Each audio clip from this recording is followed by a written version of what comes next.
driving video in the ZR1. I've now had it exactly 1 week, and I kind of wanted to go over my, first impressions with the car now that I have, a couple hundred miles under my belt, how it compares to the previous C8s, and then how I feel about, the ZR1X and the new announcements that Chevy has made over the last week or so.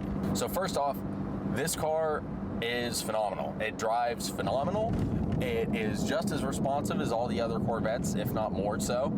And that's something that I really wanted to talk about, was just how it compares to something like the Z06 or even the base Stingray. If you haven't been following me for a bit, just a little background as far as my experience with the Corvettes. I've been driving a Corvette in some capacity since 2016. So I had a 2016 Stingray that I put almost 70,000 miles on. I had a 2019 ZR1 that I put 11,000 miles on. A 2024 Z06 that I put another 11,000 miles on, and then I had a 2020 Stingray that I put another 64,000 miles on. So I've driven these cars extensively. I've put a lot of miles on them. I've had them be my daily drivers, and they've always been incredibly reliable for me. So they've never been in the shop for anything more than like routine maintenance. Getting into this car, does it still feel like a Corvette or like a Z06 or a C8? Yes, it's not like you get in this car and even with, the 1,000 horsepower engine, it's suddenly like, wow, this is unlike anything Chevy has ever done. This feels totally different, totally new, totally fresh. It still feels like a C8. If you were to not allow me to get into the higher RPM ranges and, not wait for the turbos to spool up, I wouldn't be able to tell you the difference really between a Z06 and the ZR1 at just like cruising 20 mile per hour speeds. If you took off like the badges from the interior, they feel very, very similar. The real difference between the Z06 and this car, other than obviously the exterior aero and body modifications, is the turbos, right? They both have the 5.5 liter V8. The Z06 made about 650 horsepower. This does the same, but it has two massive turbos on it, pushing it to, over 1,064 horsepower. But prior to the turbo spooling up, you can't really tell that they're there, and it feels like a Z06. And that's not bad. I love the Z06. The Z06 is a phenomenal car, especially for the prices that you can get it for now. And this just takes the Z06 to a new level. If you're not familiar with the C8s, whenever they're new, you typically have a 500 mile break-in window where the TAC is actually limited to about 5,000 to 6,000, visually limited on the TAC to where the red line is actually pulled back to about 5,000. They don't want you to go over 5,000 RPM until the engine is worn in. But because I've only been driving it at these lower RPM ranges and not going full throttle, it feels very similar to the Z06. You really only notice that huge power boost when the turbos kick in, but that's at higher RPM ranges, and you don't get into those higher RPM ranges until the break-in is done.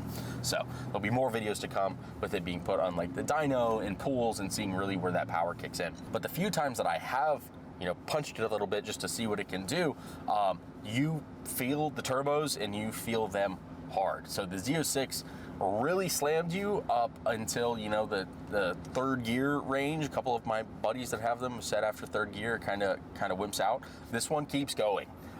Whenever you see the boost start to kick in, it has a gauge going from 0 to 30 psi. Once you start seeing it build boost and really lay on the throttle, there's a little bit of turbo lag until the turbos kick in, but whenever they hit, you feel the boost come on and you feel it come on hard. It's smooth, but it sends you back in your seat very aggressively, far more than the Z06 did.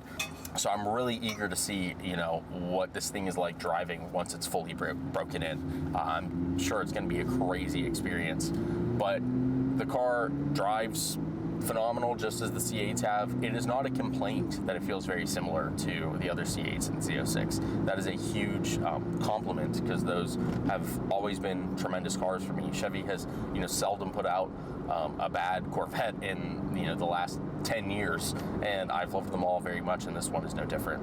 As far as attention goes, this one gets far more attention than any other Corvette I've driven. Obviously, whether that be because of the aero, whether that be because people know it's a ZR1, whether that be because of the spec of this car being bright white, this car gets a ton of attention. So that's subjective whether that's good or bad. Some people may like that, some people may not. The Z06 that I had was gray, so it's a little bit more subtle, didn't really catch as many eyes. This catches a ton.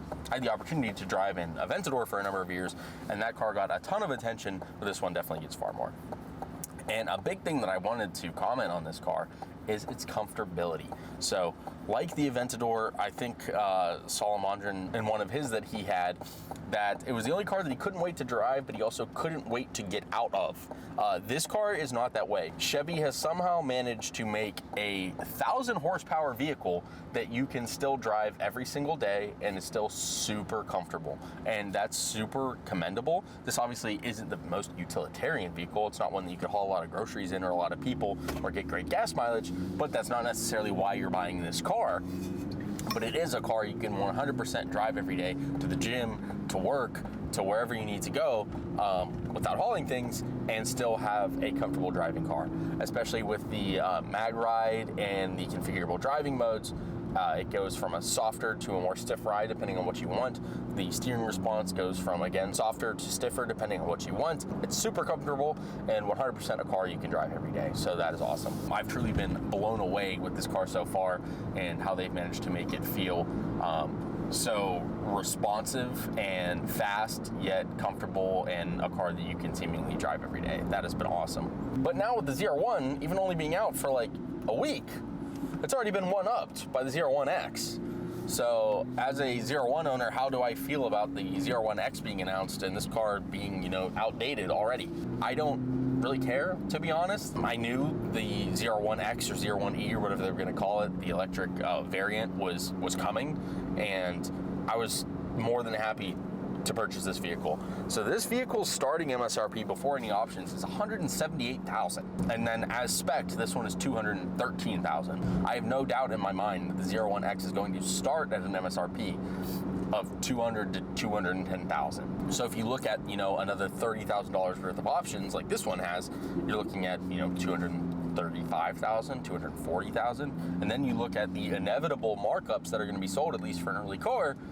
At most I've seen have been about $100,000. You're looking at what, a $340,000 car plus tax. Once you get into that price range, you start looking at a lot of different vehicles. There's a lot of different cars that you can have for that much money. Sure, there's not a ton of cars you can have for that much money that have the same performance as this vehicle, but there is a wide range of vehicles that you start getting into once you start pushing that asking price. Sure, some people will be able to get their cars for MSRP, whether they have, you know, a good connection with their dealer or whether this is several years down the road. Most are going to be paying a markup, and I am more than content with this vehicle having it only be, you know, $263,000 out the door after a markup rather than, you know, $350,000. So I'm more than content with this car. I also am super content with this interior. So I didn't realize that the C8's interior was such a high point of contention that so many people disliked it. I've always liked it. I mean, I've been very familiar with it over the last, you know, 5-6 years. Everything is exactly where I need it to be. Everything is angled towards me. I get as a passenger that it would be far more disconnecting. You know, the handful of times that I've driven as a passenger in this vehicle, everything is pointed away from you. It's not very accessible. You're disconnected from the driver, and I get that that can be frustrating, but most people that are buying these cars are going to be the main driver of these cars. So I've never really saw the interior being a big issue. I'm not bummed that, you know, this one has the old interior.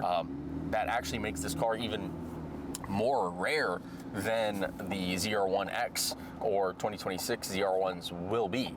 No, I'm not saying that it's necessarily going to be worth more money because of that. I'm just saying objectively it is going to be more rare. There's only 300 ZR1s for 2025 being made that will have this interior. So it is going to be the more rare car. I'm not saying it's going to be worth more. I know a lot of people are like, oh, you're just saying that because you wish that it's going to be worth more and you're trying to be a collector. I don't care whether it's worth more or less. This car wasn't bought as investment. This car was bought to enjoy, to drive, to experience, not to sit in the garage for 20 years hoping that it makes a profit.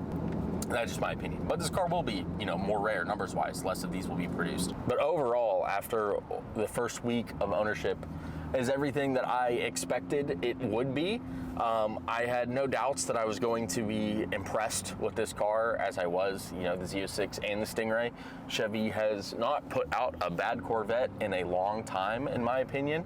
I couldn't be happier to be able to own and drive and enjoy this vehicle. So that is my, you know, first thoughts over the first week of ownership with the ZR1X being announced and everything. Let me know your thoughts in the comments, what you guys think, especially with the ZR1 and ZR1X coming out. Which one would you get, you know, given their pricing and potential like availability? What kind of videos do you guys want to see on this channel? I have plans to take this down to Pompano Beach and toss it on a dyno when the break-in period is done to try to see like what kind of horsepower numbers it makes to the wheels from factory. I think that'll be an interesting video. Also, my friend David, or that dude in blue, I'm sure many of you know, is most likely going to come down and review this car as well. So that'll be a cool video. David's a great guy. I've known him for several years, and I'm excited to see that video from him as well. So let me know what you guys want to see. Like, comment, subscribe, you know, do all the fun things in the comments below. And I'll be back with more videos here in the future.